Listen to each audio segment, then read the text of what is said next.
to the Arcus Help channel. In today's video, we'll be walking through the information contained in this column on the Asset Overview page. If you are an asset owner, you'll be able to edit much of this information here by selecting the little pencil icon where available. Just be sure to save your changes. Alright, first up is the asset state. If an asset is in development, its owner can edit its scripts and update its components.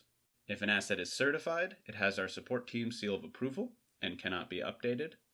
And if an asset is deprecated, it cannot be used in new systems and cannot be made public again. That said, existing runs that include a deprecated asset will still launch. Moving on, you'll be able to toggle the asset's online status, change the asset's owner or owning project, and share the asset with members of your project or even with other projects. If your asset is in an ITAR restricted cloud space, you will see that here under Restriction.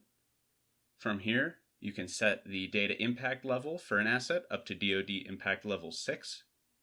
Assets cannot be deployed into a cloud space that does not support that data impact level, and only a cloud space administrator can set the impact level. Be careful though, because once you set an impact level, you cannot unset it. Up next, you'll have the option to set a limit for how many times your asset can be used. You can also give the asset up to 3 tags.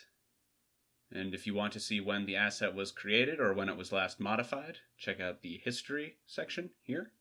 If you need to edit the asset, click the Edit prompt, which will take you back to the builder. And of course, if the time has come, you can delete the asset.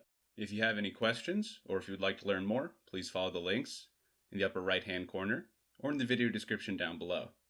These will take you to our support page, our help site, and to more of these video tutorials.